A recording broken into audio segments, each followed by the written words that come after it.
May you introduce yourself, please? All right, so my name is Thierry. I have a French name, Thierry Kazaneza Ruchacha Inesa. It's a random name, which means welcome luck. In Kinyarwanda, when you say Murakazeneza, it's like you're telling someone, welcome. When you're in Rwanda, they will tell you in a home language, Murakazeneza. It's like they're telling you, welcome in Rwanda. That's my name. That's the meaning of my name. It's like welcome, but Ruchacha is like luck. Welcome luck. That's my name. I'm 27. I actually live in Democratic Republic of Congo with my mom. I'm not living with my dad. And then I'm a student, graphic designer student. Yeah, and I'm for the moment working in a company of delivery. That's what I'm doing in Congo right now. Rwanda is a landlocked country in the Great Rift Valley in Africa, bordered by the Democratic Republic of Congo in the west and Tanzania in the east. So let's start with common stereotypes about Rwanda. Oh, yeah, okay. In Rwanda, you're gonna find three different tribes. Yeah, you'll find Hutu people, there's Tutsi people, and Twa. So I'm a Tutsi, the majority. That's how I'm gonna say it. I'm a Tutsi.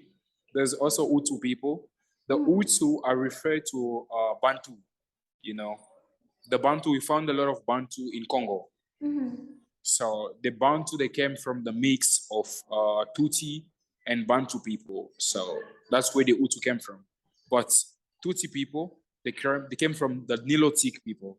That's where you found people with the type of nose. It's like straight up, skinny, and tall. When you look at Tutsi people, the forehead is big. Even women, you're gonna find them. It's like Tanzanian people. It's Nilotic people. The forehead is big.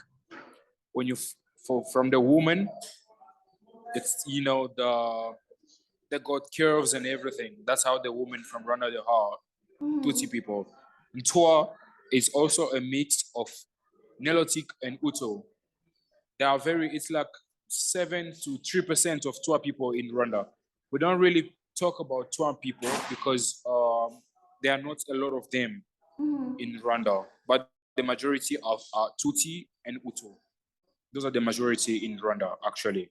Could you explain about your life in Rwanda by highlighting positive and negative sides? Living in Rwanda is very amazing. Actually, it's very amazing. Founding Rwanda as the first country, having the first capital in Africa, the cleanest capital in Africa is Kigali for the moment, and then living in Rwanda is amazing. You know, it's very amazing. The security first. Rwanda is one of the best place you can be. The country is very safe. It's Rwanda. You can do your business. You can walk anytime. You don't need to be scared of the police or of people. First of all, Rwanda is the very welcoming country. You know, as we grew up as Tutsi people, we are a very welcoming people. You know, we welcome everybody. We talk to everybody, just like we've been growing together for years. If even it's my first time meeting you, I'll be talking to you like we've been living together for so many years. That's how our culture is, you know. We're so friendly, we are welcoming people. So living in Rwanda is a very good thing, depending on what you're doing. If you're a businessman, it's a good thing, you know, in Rwanda. And then for the new generation living in Rwanda, because people need to be on the social media every time, you know. People are on Twitter, Facebook, Instagram, whatever. The internet is Rwanda in Rwanda is very cheap.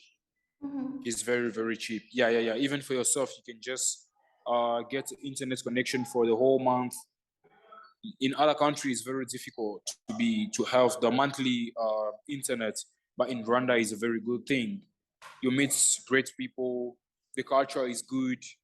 The food is very nice, you know, and then you got nice places to go and spend time.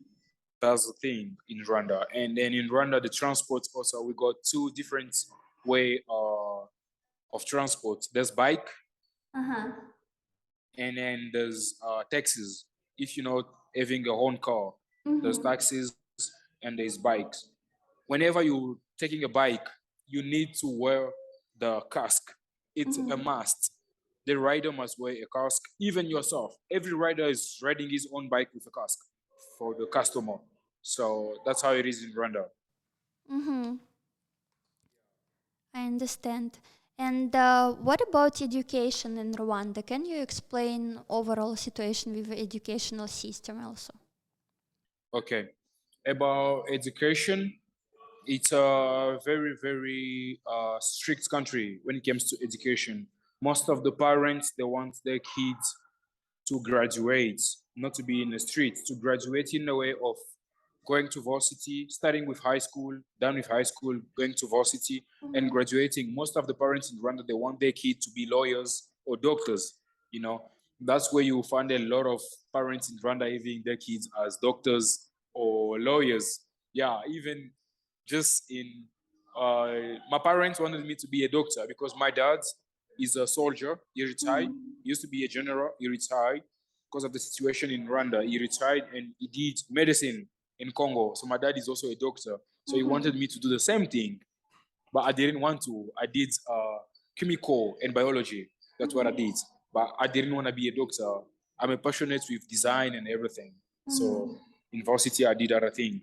So with education in Rwanda, it's a very, very strict country where they want everyone to study and to help the country to move forward. Yeah, in whatever you'll be doing, your parents will very, very gonna push you to be the great, uh, to do a thing that's gonna help not only your family and yourself, but the country also. Could you explain phenomenon as a gender exclusivity? Because while preparing for the questions and doing my research, I found the graph like a woman, word woman in parliament, and Rwanda was on the first place. Like you have higher percentage of women in parliament. So can you explain from your own opinion, how does this affect people's life and overall economic of country? Actually, the president, Paul Kagame, he really wants to put the woman up front, depending on what they are capable to do. Because they said women can't do this, women can't do that. But while women went to varsity, graduated, and they are able to do things, because in Rwanda you find women being engineers. In other country, they'll tell you, no, she's an engineer, but she can't be doing mines or she can't repair cars and whatever. But in Rwanda, you're gonna find women repairing cars, women being chief, women ministers, women and everything. So the president really wanted to tell people in the world, like, no, women are also capable of doing this, this, and that. That's why you in Rwanda, you're gonna find in parliament, there's a lot of women working. Yeah, that's why you're really gonna find, in my own opinion, is a very good thing, because myself, I'm not seeing a woman studying and having all the degrees without doing anything while she's capable of doing this, and that. That's why you're gonna find in Rwanda, even my little sister who comes after me, she's a pilot. She's a pilot. She started in Rwanda and in Cyprus. Now she's back in Rwanda. She's doing something else. She's doing engineering right now, mechanical engineering, but she wants to do for the planes. That's what she's doing. Yeah, so that's the thing the president really wanted to do. In my own opinion, is a very good thing. You're just gonna find in some African country, they're not allowing women to be great and to do this and to do that. But in Rwanda, they're really putting women up front to show the way to the young generation. You guys can be helpful to help the country, can be helpful to help your families, can be helpful to help also the young generation. The next question would be about nature in Rwanda. Rwanda, known as a land of the thousand hills, I know that it's also called like African Switzerland because it's very green and very beautiful. So can you explain overall maybe territory of Rwanda and what flora and fauna surrounding it, and maybe which area exist, which animals in which area exist and surrounded? Okay. Uh, we really did our best because they will be telling you the president of Rwanda is a dictator. Somehow, as African, even with I'm living with my stepdad, even with him, he's Congolese, so I'm living with him. We always speak about dictators in Africa. If you really, really want your country to be great, you need to be a dictator. You're not doing it for your own self, but you're doing it for your country to be better after you.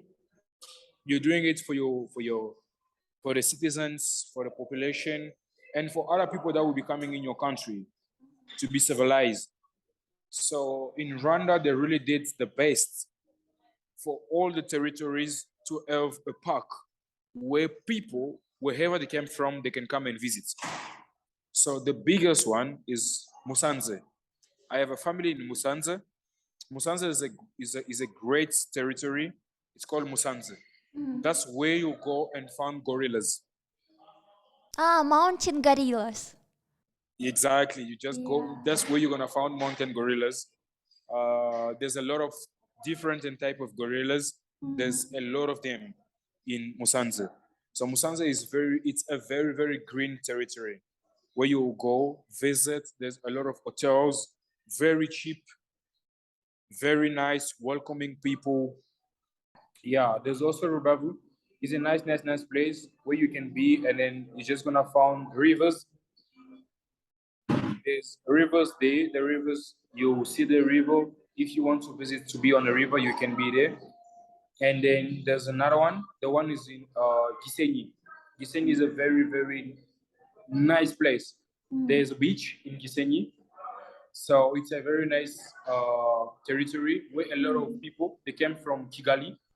People who want to have fun, they always go to Kigali to enjoy and to have fun. Kigali is a nice place too, but it's kind of strict, because it's the capital. The security is very on top. Yeah. Gisenyi also, but for the young generation, young people who want to have fun, they always go in Gisenyi because there's a beach, there's things that you can really, really enjoy in Gisenyi. For the moment, if I'm not wrong, it's summer. We have, I guess, 2 or 3, because at the moment that I went in Rwanda, it was winter. It was winter. I think Congo and Rwanda, they have the similar. There's winter and summer. We have like 2, but sometimes in Rwanda, there's spring. There's spring also in Rwanda sometimes. So about those 2 ones, it's really, really, when it's winter, it's very hard in Rwanda because it's so rainy. Yeah, and for the people that are living a little bit far away, their houses and everything, sometimes it's damaged. Yeah, it's very, very damaged. But for people who are having farms and cows and agricultural people, they love when it's winter because it's raining, and they can keep on working hard and everything. But when it's raining, when it's winter, people who live far away, they're really suffering. But people from the capital, they're okay. Yeah, that's really the thing. But when it's summer, everyone is okay in Rwanda. When it's summer, everyone is okay. Can you name main languages and dialects in Rwanda? Okay, in Rwanda we have the main languages are Kinyarwanda. We speak in Rwanda. We go with our language. We speak in Rwanda. We speak English too. Yes, and French. But most of people, I won't be lying to you. To learn French is a privilege.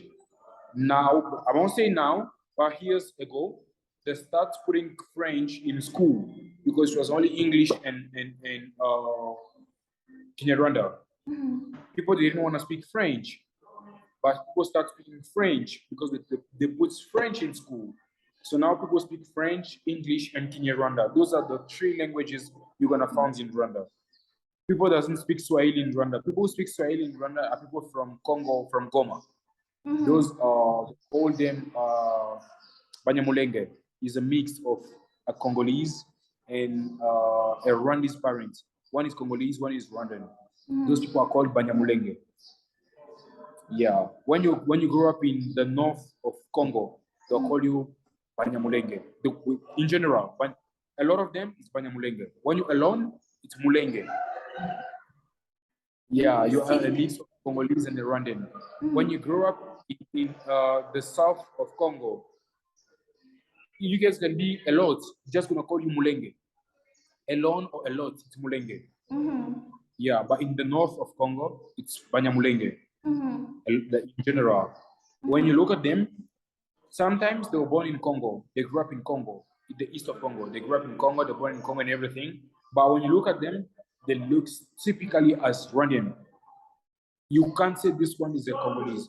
Sometimes when you look at me, you say, "No, this guy is Congolese," because I know I'm a Tutsi. But I can tell you, yes, I'm Congolese because I speak all the language they speak in Congo. I speak all of them. Yeah.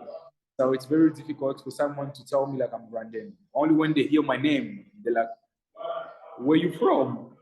You know. But I'm like, I say, "No, I'm from Congo. You can't tell me where I'm from. I'm in Africa. I'm African. I'm from Congo. I'm from Rwanda. I'm South Africa. I'm from everywhere." So that's the thing with Rwanda. Yeah, I understand. Those are the three languages we found in Rwanda: French, English, and Kinyarwanda. Which language do you speak with your friends? Oh, wow. I have different friends from different countries. With my friends from Congo, we speak French, Swahili, and Lingala because I speak those three languages. With my friends from South Africa, we speak English. I speak a little bit of Zulu. I can hear Afrikaans. So, yeah. And then I have different, I met a lot of people, different friends. With my friends, at least I allowed myself to learn different languages. I speak Portuguese. So I speak with my friends from Angola. I speak Portuguese with them. Can you name main religion in Rwanda? We don't really, we have three. I can't name just one because we have three main religions in Rwanda. It's Catholic, Muslims, and then Protestants. This other one, there's one they call it there's Catholic, Muslims, and in French they call it Protestant. Can you name tribes that exist? Can you name some tribes that exist and surround Rwanda? Maybe and explain maybe about their lifestyle and what is the difference? Why they different? Okay, there is three tribes in Rwanda. As I said at the beginning, there's Hutu people. Those are the three found in Rwanda: Hutu, Tutsi, and then there's Twa. Those are the three. But we both share the same culture. We both share the same culture. We don't have different culture. We share the same culture in Rwanda. Yeah, when it comes to marriage and everything, we really, really share the same culture. Yeah. Those are the really, really one thing we have in common. But what the difference between them? Okay. The Tutsi people became, those are the first to be in Rwanda. And the Tutsi are those who are owning a lot of farms in Rwanda. The Hutu people are those who are working, the hard workers and whatever. But the Tutsi people are those who are into agriculture. And the Twa also are also into agriculture. Those are the difference we're having with them. And then, as I say, when you found Tutsi people, like it's not a complexion, but Hutu people, they have nose like this. People, they have nose like this, straight, tall, big foreheads. Those are Tutsi. Yeah, those are Tutsi. Skin and tall, those are Tutsi.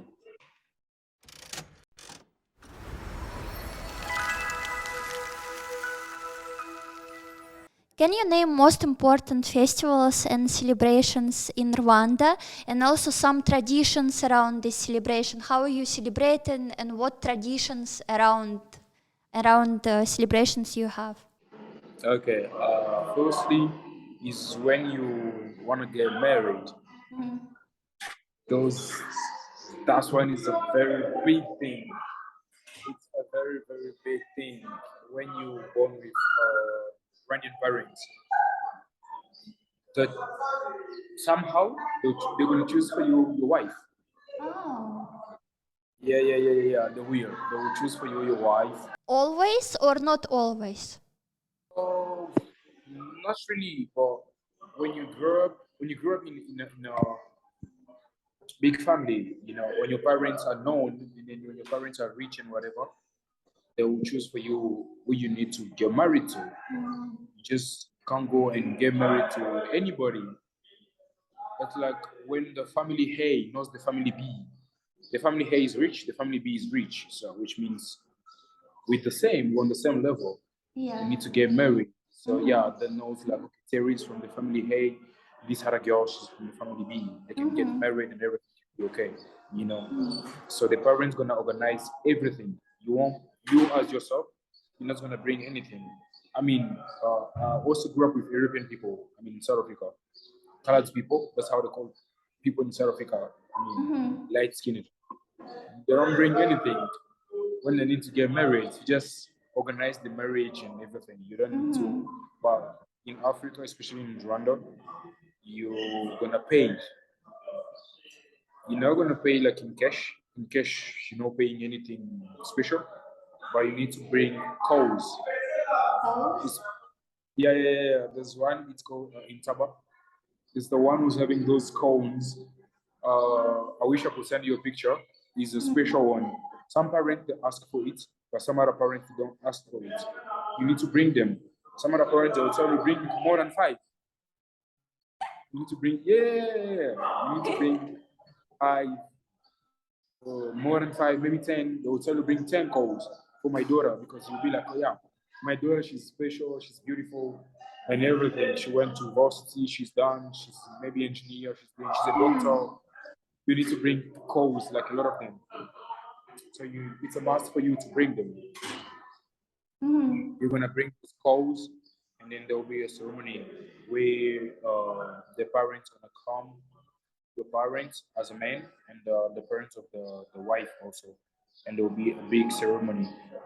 That's a very very important one thing in Rwanda. We share as together, Hutu people, Tuti, Twa. It's a very very common thing that we share together. And it's a very special one. We all respect that thing for the person that you really want to get married to.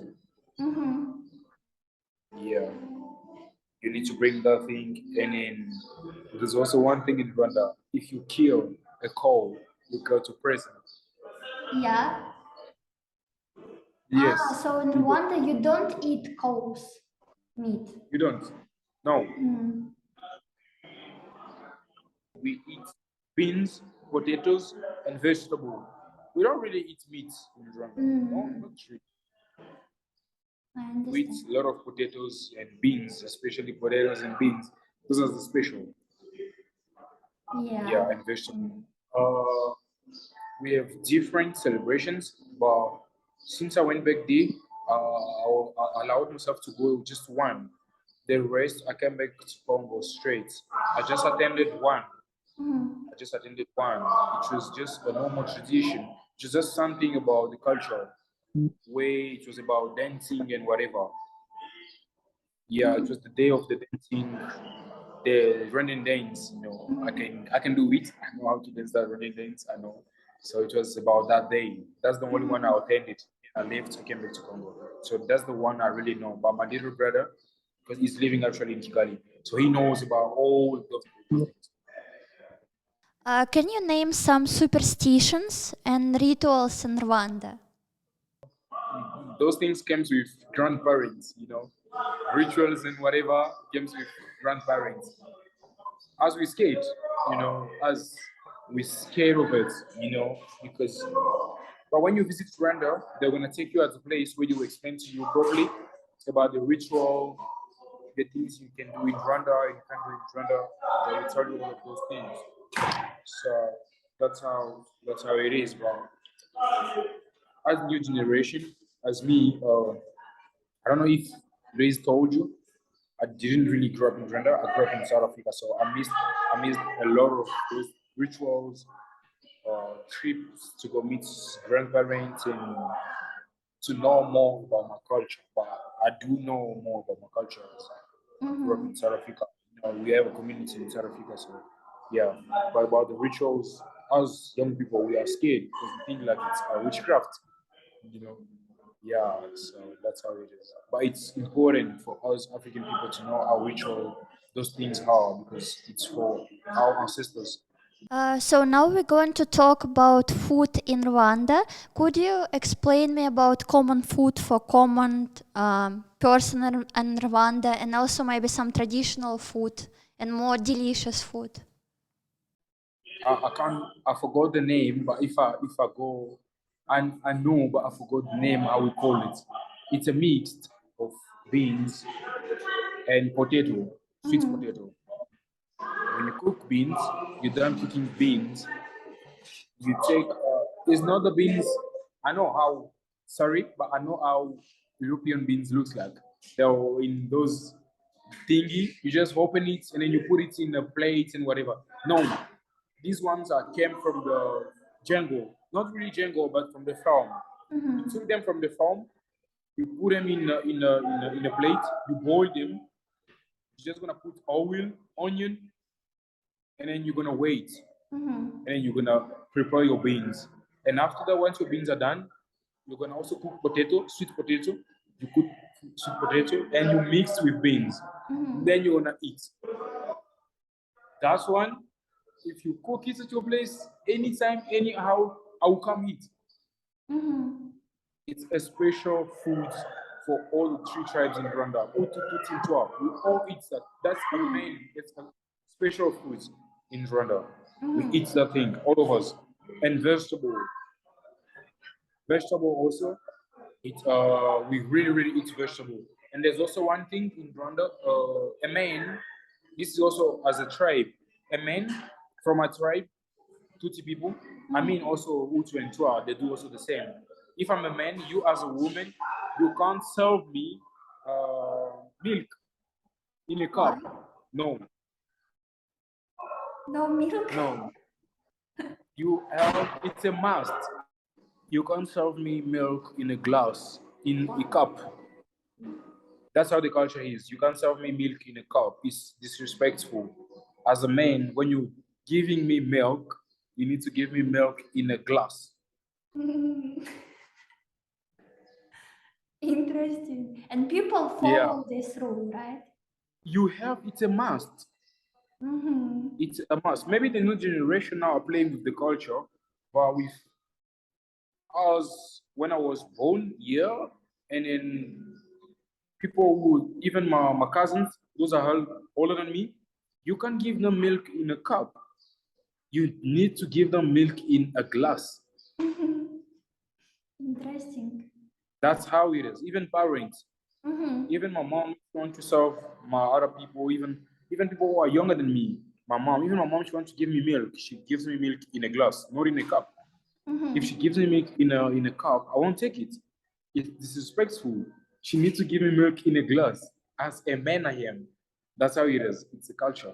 Yeah, interesting. Yeah.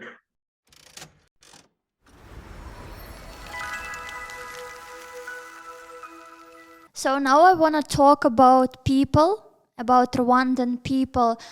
Could you name and explain common portrait of a Rwandan person, all generalized in your own opinion, but maybe some aspects about mentality? You already mentioned earlier that you're very friendly and open, and you will talk with people. But can you explain some else specific moments about Rwandan personality? Wow. This one, I'm really, really gonna start it with my own self before I speak with about other people. Iranian people, I will go with my own culture. The Tutsi people are the people that are really, really committed. When I'm committed to you, I'm really, really committed to you. If you are my chief, even in the army, if you are my general, my opera or whatever you tell me to do, that's what I'm gonna do. Mm-hmm. We are very, we are very loyal people. Running people in general are very loyal. And in running people are the type of, if I want to do you bad thing, I won't tell you. I'm gonna smile with you, but I'm gonna end up doing bad thing. Mm-hmm. That's how running people are.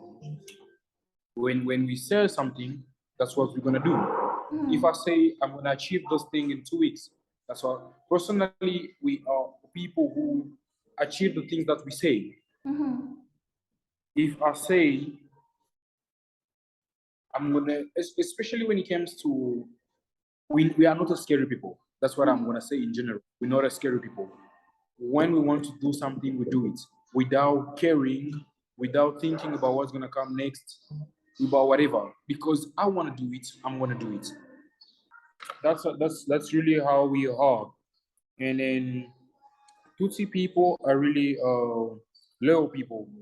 It's like whenever, even when you go in the parliament in Rwanda, you're gonna find a lot of Tutsi people in the parliament than Hutu. There's Hutu people, of course, but the majority are Tutsi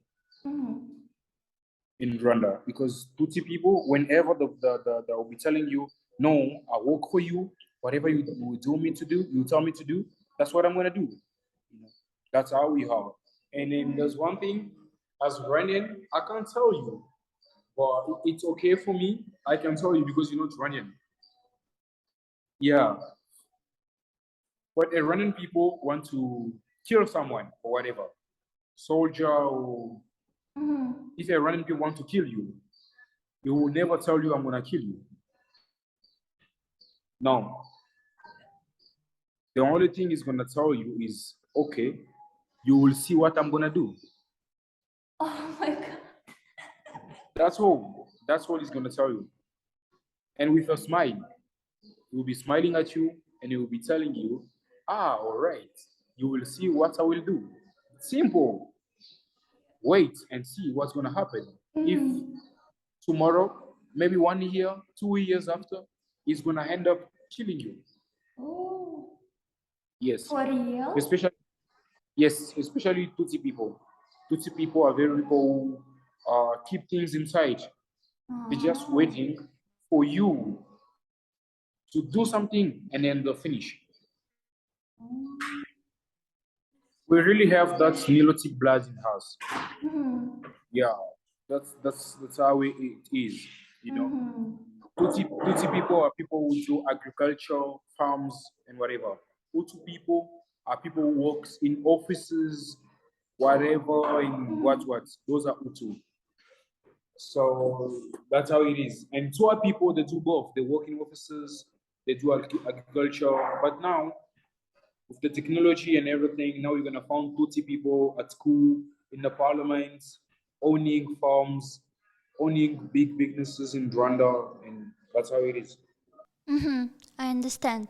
And for foreigners, for people from outside of your country, for example, for someone who go to your country for a living or for work or just for tourism even, could you tell me how to perfectly fit in your society and how to be accepted by Rwandan people and how to not have a problem, like what to do to not have someone tell you that you see what I'm gonna do, like how to not have any problem with anyone.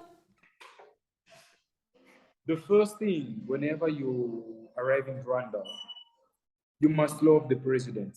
Ah, First Rwandan thing, president. peace, if you want to be in peace in everybody, love the president first. That's the first thing. Just love the president. You're gonna be in peace with the driver who's gonna fetch you at the airport, people who wanna welcome you at the hotel, the people with whom you will be working. You're gonna be in peace. I know how my people are. You know, I grew up in Congo, but I know how my people are. whenever you're in Rwanda, just you say something bad about the president, just know, if you're with me like this, you say something bad about the president, I will go report you to the police. Tomorrow they come arrest you. That, that's how it is. So if you really want to live peace and then live in good conditions and terms with everyone, all the places you're gonna visit in Rwanda, first thing, be okay with the president, because you need to be, don't allow yourself to put your, don't put yourself into political things, political arguments. Don't at all. Those people are crazy. Be in Rwanda, visit, enjoy, work, make your money. Whenever you want to leave and go back to your country, go. You're gonna meet out amazing people, awesome people. That's how it is in Rwanda. And then to be accepted in the society, you need to find yourself learning some Kinyarwanda words, you know, like how to say hello, thank you, I love you, you know, those things. At least, even in French, it's okay. You know, when you speak a little bit of French, because Rwandan people speak French. When you can say something in French, like thank you, you know, thank you in French. Merci. Also, yeah, when you know those things, at least they feel connected to you. Like saying thank you in Kinyarwanda, you know how I would say it. Marakose. It means Marakose. Thank you. It means thank you. Like when you wanna say bonjour, like good morning, bonjour is in French. When you wanna say in Kinyarwanda, you say kumazigute. Kumazigute means how are you? But when you say amaguru, it's amaguru, amaguru. Good morning. When you say to someone amaguru, he responds to you amaguru kumazigute. It means hello, good morning, how are you? Amaguru, amaguru kumazigute. Yeah, you know, when you're in Rwanda, you're really gonna learn those small words very quickly, because the people who will be surrounded by you, they're really gonna help you, or they want you to speak the home language. It's like if I'm living in Russia, your people or you do your best for me to speak at least something, to say hello, hi, I want to buy this, how to count, how to do all of those things. They're really gonna do that. And in general, Rwandan people, they accept foreigners, like tourists. They feel good about them. It's a very tourist country. If you in Rwanda, you're gonna find a lot of white people. They want to visit, especially they want to see gorillas. You know, that's the thing. People are really coming in Rwanda because they want to see gorillas. Like recently, even last month, you know Lewis Hamilton, right? Yeah. The F1 pilot. He was in Rwanda. He came in Rwanda just to see the gorillas and to visit Rwanda. Even the prince from England, he was also in Rwanda like a week ago. Now he's the one who's the chief of all the park in Rwanda. He's the prince.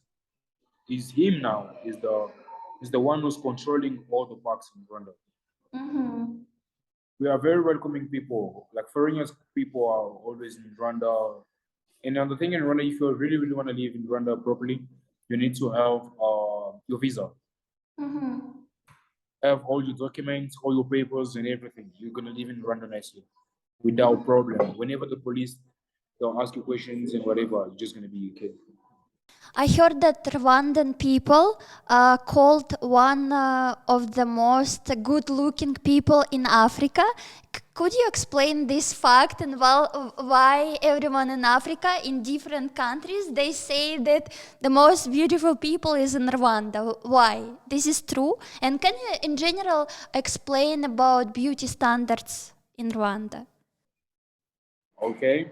I'm gonna come with it as we are descendant of a Nilotic Jane from the King Solomon and the Queen of Saba. So we are them. It's the same line. So we came from them. So when you go to Ethiopia, Eritrea, and in Somalia, so all of those countries, when you're in Eritrea, Somalia, Ethiopia, you're just gonna find beautiful women because they are pure Nilotic. When you arrive in Rwanda, Burundi, Uganda, you found those people, but it's mixed.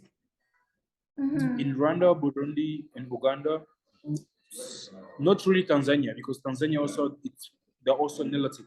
But when you go deep in the east of Africa, that's where you found Rwanda, Uganda, and Burundi. You found ours Nilotic people being mixed with Bantu people. When you mixed a Nilotic with a Bantu, that's where you're founding those not pure Tuti, not even pure Tuti, but you found Tuti people, but not pure Nilotic. So when they say Rwanda is having most beautiful women, most beautiful people, and whatever, they're really mentioning women about the body of women, you know. So the women from Rwanda, they have curves. I'm gonna really explain it as the looks like. They have curves, big foreheads, nice nose, beautiful face, and small faces. And that's how it looks like. That's way to say that when you go in Rwanda, you found very beautiful women. But yes, there are very beautiful women. Even all the East countries.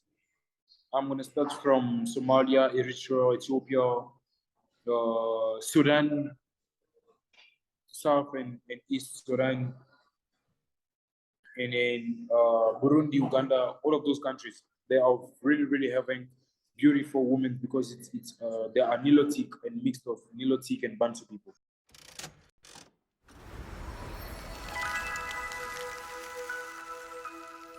So now let's talk about love and relationship. Could you tell me if family institutions are important in Rwanda and what age usually people get married nowadays? Okay. Getting married at the village, it depends on if you're ready or not. Whenever in a village, if you're living in a village, if your parents have cows, farms, and whatever, you can get married in age. 18, it's already okay. You can get married because you're living in a village, but your parents have cows, all of those things, so you can go and pay to get your wife. If you're living in town, in the city, and whatever, you need at least to finish school. You need to be someone done with school, especially when you're a doctor, done doing medicine, especially when you're a lawyer. It's a big point. Engineer, uh, you did accounting, sorry, marketing, all of those things. It's already a good thing, but we really also have a big problem in Rwanda. When we came from a Tutsi family, your parents gonna allow you to get married to a Tutsi person. Yeah, it's a very big problem we're having in Rwanda until now. Because our parents, that's how they grew up, so they want us to have the same culture also, not to change. It's like for me, if I get married to a Congolese person, it's a very problem. Yeah, it's a very problem. Even my dad, he keeps on telling me if I need to get married, I need to get married to a person who's from my country, from my tribe. So we're gonna understand each other easily and nicely. We share the same culture, we eat the same thing, so we have everything in common. But sometimes you get married to the person that you never think about. You meet someone, you share things with the same person, white, black, or whatever. You get married to the person. As a man, when you know your worth and when you study, you discover the world, you know to who you can get married. You won't be only stuck into your culture and then be like, no, because I'm Tuti, I need to get a Tuti person. Because I'm Utu, I need to get married to a Utu person. No, that's now you can find in Rwanda people getting married to white people, you know. when they were in 1994, 1993, when Rwandan people was getting married to a white person, it was a problem because whenever there's war, that white person gonna leave. You as a Rwandan person, you can't leave the country. You're gonna stay in Rwanda. You know, they will tell you when French people came, they came to take their people. They will be like, no, you are black. You're not from France. If even you married a French person, you need to leave because you can't go in France. You're not from France. You know, those things. That's where they were like, no, as Rwandan, you need to get married to a person from Rwanda. You can't get married to a white person. Whenever there's a problem, these people are always leaving you. So that's how it was. But now I'm seeing people getting married to different people from the world. Like you can get married to people from Belgium, Italia, whatever you want to. I Yeah. understand. And can you name positive and negative sides of dating person from your country? Oh, that's a big thing. Starting from myself, I've been dating a girl from my country, and it was nice, you know. It was nice, you know, because we're sharing the same culture, you know. But people from our country, this is the positive things. This is what I'm going to talk about. You share the same culture. You respect each other. You talk about your culture. You talk about your country. You take care of each other, you know, because you know she's from a country. We share the same country, the same tribe, and everything. But the negative side, my people are very jealous, very, very, in a way of she can even kill you. Yeah, I was saying they are very, very jealous. Women from a country are very, very jealous, and they control everything. They really want to control you. They want to control your life. You know, it's like I own you. You are mine. Like when I mean mine, mine is like I can't share you. You can't talk to other people. You are mine, mine, mine. Like that's how it is. When you have your girlfriend or your fiance or your partner, of course you have also friends, girls who are your friends. But when you're dating a girl from Rwanda, she won't allow you to have those people. No. Yeah, yeah, yeah. Because she thinks like the way you are special to her, you're gonna also be special to those person. They're gonna want you somehow and whatever. So running people are very jealous. Very, very, very jealous. Men's and women's. Even myself, I'm a jealous person. I am. And both they can kill, or it's just a joke? Yes. Women, we are. I've heard stories of a woman was dating a person, and then the guy was approached by another woman, and they were having a certain relationship. When she heard about it, she tried to kill the husband. She tried to burn the husband in a car, and she even attacked the other girl. Like, no, I'm, I'm really, really having a serious relationship with this person. You can't be that close to the person, like in the way of the person start cheating on me. My people are very, very jealous, especially when it comes to relationship. They're very, very jealous. And when the love, they're really, really deep, deep in love. That's how Rwandan people are. I understand. Yeah. Um, so our last question is: can you name places to visit in Rwanda? Places to be in Rwanda to have fun, or I don't know. Both, maybe to see, to understand more deeply. First of all, to understand more deeply your culture, maybe to see culture and the country from the cultural side, and then the other one just to have like a short touristic trip. Okay. These are the where I went. These are the two places, maybe two or three. Uh, you need to be in Musanze, where there's gorillas. There, where there's gorillas, you're gonna find because there's a place where you go visit gorillas, and there's other places still in Musanze where you go. They explain to you about old cultures, about how we dress, how we dance, which type of wine we drink in Rwanda, which how we call our calls, because the calls in Rwanda, they have different names, how we call them. And then when there's a party, those women, the way they're gonna dance, the way men's gonna dance also, how we celebrate marriage, how they're gonna dance. Because recently, last month, my cousin, she got married. It was very, very amazing. I'm gonna share the video with you on your WhatsApp. I will send it to you. You will see it was very, very lovely. You will see and you appreciate how Iranian culture is. There's Musanze, there's Gisenyi, best place ever to be. Kigali is a nice place, to work, to visit and whatever. It's the capital, it's like in France. You need to be in Paris, you visit the Eiffel Tower, Champs-Élysées and whatever. But you also need to go in France, deep places, to understand how France is. That's how it's Gisenyi. You need to be Gisenyi. You're gonna learn more about Rwanda culture, how people live, because the way people live in Gisenyi is not the same way people live in Kigali. It's different. It's not the same way people live in Musanze. It's not the same way people live in Rubavu. It's different. Those are the places you need to visit. Gisenyi, Kigali, Rubavu, Musanze. Those are the places. Those are the places that I know you need to go and visit.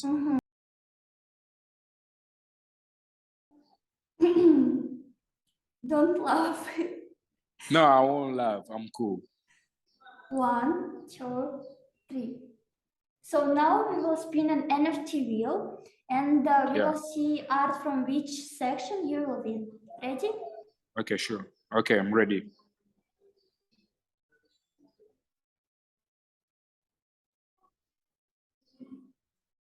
Ultima Thread. Winning. Okay. This is very good art. So you can go, I will send you link for my NFT collection and you will pick any art from Ultima Thread section. Now we will spin also an USDC wheel and we will see amount on USDC, how much you will win. Okay? Okay, sure. Okay.